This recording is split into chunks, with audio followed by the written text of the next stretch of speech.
In this video, we're talking about 7 reasons why people tune out or unsubscribe from your YouTube channel. And ways to fix that coming up. Hey, what's up guys? Sean here. Benji here. And this is Video Influencers, helping you build your influence, income, and impact with online video. And we have tips and trick videos as well as weekly interviews with YouTubers. So if you're new to this channel, consider subscribing. So this is part 2 in a series of why people unsubscribe from your YouTube channel or they just stop watching your videos. So you've got subscribers, but like your views are going down. And we surveyed you, the influencers community, got some great things. We've tallied the results, and now we have 7 more reasons that people unsubscribe, but also some tips about how you can fix that and keep people engaged. Reason number 1, repetitive content or too much content. In fact, Kane says they get too repetitive. Steve, weirdly, because some create too much content and it's overwhelming. JJ, they put out quantity versus quality. They recycle old content and I don't learn anything new. Great advice on why people are unsubscribing. I totally understand this. I remember early on, one of my friends, a YouTuber, was putting out like 5 videos a day and would literally flood my subscription box. So I can relate because I actually unsubscribed from my friend. So when you have too many uploads coming onto someone's subscription box, you might actually be annoying them. Absolutely, and we get the question a lot, is it all about quality on YouTube or is it about quantity on YouTube? And the answer is actually both. The key is you actually do want to be uploading a lot, but not if what some of you have said. Not if it's getting repetitive, not if it seems like the creativity is gone. The challenge for YouTube is that you always want to be innovating. And so ask yourself, how can you keep your content fresh, still upload frequently, but keep the quality high? However, I do believe it's important to put up lots of content if you have the ability to do so. Right now, YouTube is favoring channels that's uploading a lot. So, even 3 to 4 a week is acceptable as long as it's quality content. Reason number 2 is there are more options than ever before. Gord says, my subs list is way too long. I should get more disciplined and purge my subs based on my watching inactivity. And Alex says, the more you spend on YouTube, the more time you find other YouTubers to subscribe to, so it becomes a priority issue. And that's true. The reality is, there is more channels than ever before. We're hoping that you're a part of this community. You're putting out content, we're putting out content. I think the power tip here is to figure out how you can be different. There's a great book and a quote from Sally Hogstead that says, different is better than better. So how can you be someone who stands out in the midst of so many options to become a channel that people don't want to unsubscribe to, but stay engaged with? More options is actually good for you because if there's competition, it's gonna help level up your content. When there's other channel creators who are putting out similar content to us, we actually look to them for advice. We're vibing with them at events, and we're always trying to make quality content and learn from them as well. Reason number 3 is kind of interesting, and it's negativity and complaining. And so Proverbs 3:1-5 says, when they spend too much time giving their hate comments airtime, I don't want to watch a rant or an explanation, everything doesn't need one. And AEM Bell says, negativity is number 1. I follow YouTubers and vloggers for fun, not to hear the drama, the trolling, the bad mouthing, or how awful the world is. Keep in mind, if there's a reason people subscribe to your channel, like there's certain type of content they can expect, but then you put out this negativity or you're complaining, then it could irk a lot of people. Always keep in mind, there's a reason they're subscribing. And if you're ever going off topic and complaining, negativity being one of those things, it can really turn off somebody and actually make them unsubscribe from your channel. Absolutely, but on the flip side, negativity and complaining could actually be beneficial in some cases too. So all these points are important to really just reverse engineer your strategy. There's plenty of Netflix comedian specials that I love because they're joking by being so negative and complaining. But if it's off brand for you, generally people don't want to really hear people whine. I think that's a good way to think about it, especially when you're a YouTuber who's experienced some success. Because I think YouTubers can get out of touch with how good they really have it and forget that really there's not much to complain about because life is pretty good when you get to turn your creativity into a career on YouTube. Reason number 4, not staying in your lane. And Twitter user Jonathan says, when I follow somebody because they make great content and then they just tweet about politics. We're always talking about this, people are looking to you for something specific, right? They're subscribing because they can expect certain type of content. If you totally change directions, and we talk about how you start vlogging after doing recipes for 3 years, it might actually get people uninterested in your channel. They have an expectation, and if you don't deliver on that, it's gonna turn them off.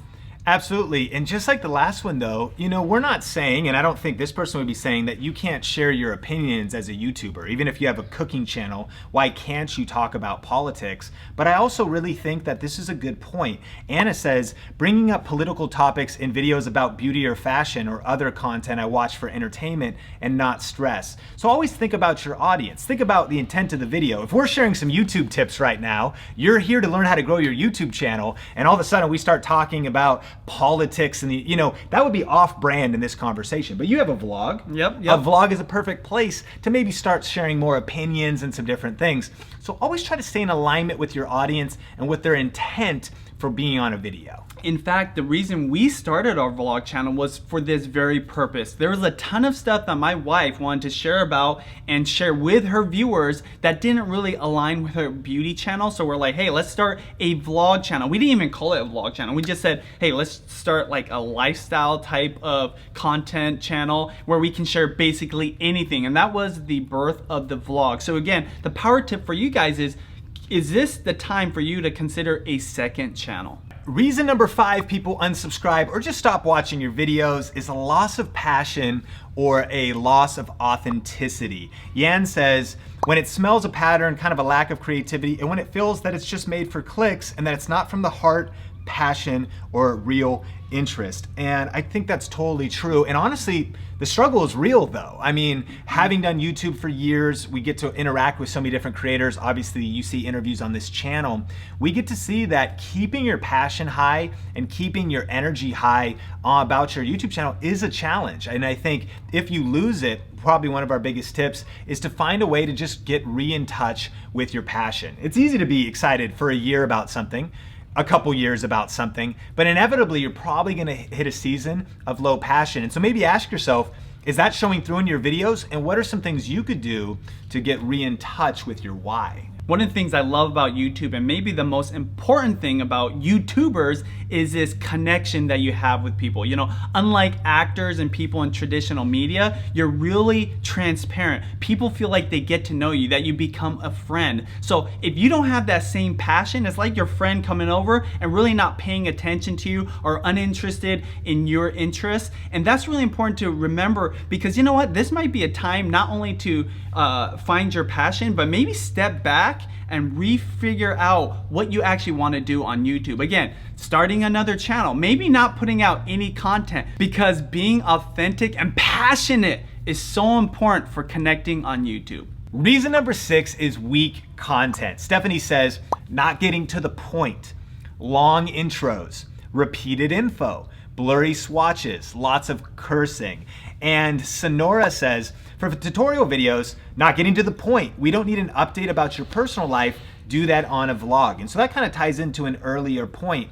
But I think the big takeaway here is that even if you've done some good videos in the past, you always got to be asking yourself, how can you keep your content strong? How can you keep it snappy? I think it's interesting, and definitely some advice we'd agree with, is if you are doing a tutorial video, that's a very good point. If you're doing a video that's getting somebody a result in cooking or giving them a result in gardening or some type of a niche, and you're just kind of going on and on and on. Now again, you can do whatever you want, and maybe it's working for you. We want you to just have some insight from these tips. These aren't laws, right? They're just kind of some insights to vibe with, but I think that's huge. I like Benji, when he was doing Benji Man TV, a lot of cooking videos, he was making them really snappy. They just weren't drawn on. And there's something so powerful by keeping your content tight, powerful, effective, and not just meandering on and on. Like she said, you can do that on a different video or on a different channel. YouTube is a search engine. People are searching for answers of questions they have. So if you are the ones answering that question like that, they like that. And if they see that you're doing that multiple times and they can rely on you, they're gonna probably subscribe. But if you start like just dragging on and again, like not getting to the answer quick enough, it might be a reason for them to unsubscribe. That's true. And I think it's interesting she brought up, like cursing. And again, for some people, that might be on brand for you. I think that if that's who you are, I think one of our favorite kind of business mentors, Gary Vaynerchuk, is kind of known for cursing all the time, cursing in his keynotes. And honestly, it's a decision that he's making. But I think that speaks to keeping your content consistent. What is your brand in the first place?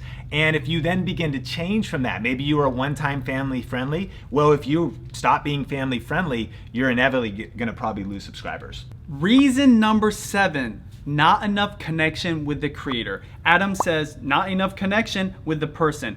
This is so important to realize that, the difference between YouTube and traditional media is you're creating this relationship and this connection. That's why we always talk about, like, after you upload the video, the engagement in the comments section is so important. What you do on social media, starting conversations, responding to other people's tweets, questions, that's what creates that authentic connection to the person. And if you lose that and people, relied on that, it might make someone want to unsubscribe. And I think what matters most here is your intent and the fact that people can see your effort. Obviously, at some point, if things go as planned, you're gonna grow and you're probably gonna get to a place where it'd be impossible to answer every comment and every social media post. But I definitely have known people over the years who some still stay engaged and you could still tell that they try and you'll get hits from them. Even if they're huge, you'll still get a reply on Twitter, you'll still get a personal Snapchat message back from them. But then others, they stop doing that. They kind of stop doing the things that made them successful in the first place, and maybe the things that made you fall in love with them in the first place, that authenticity, that connection. So if you've lost that, we encourage you to get it back, to remember that it is all about your community. It's all about your audience. Influencers, we realize that video influencers would not be possible without you, and we want forever. Like, we don't want it to just be like a temporary thing where we're engaged here, but we want it to be part of, as long as this channel goes, that it's something that we keep doing, and we hope that you keep doing it as well. Power tip. Read those comments and make sure you respond on social media as much as you can so you can actually listen to what your audience is telling you. Question of the day: what causes you to unsubscribe from a YouTube channel or just to tune out and stop watching someone's videos? Post in the comments below, and remember that some of the best insights come from you, the influencers community. So definitely connect with everybody in the comments section. If you like this video, hit that thumbs up and share this with somebody else that might be interested in this topic. And if you're new to this channel, consider subscribing. Yes, and if you haven't downloaded our free guide, we actually have a checklist that we put together for every time you upload a YouTube video. So you can make sure you title it right, do the tags right, the description, so you get more views and more subscribers. So if you want to download that for free, link in the description below, as well as on the YouTube card. As always, here on Video Influencers, helping build your influence, income, and impact with online videos. Keep crushing it, and we will talk soon. Is that good? Woo! That was good. Because, well, that was weird.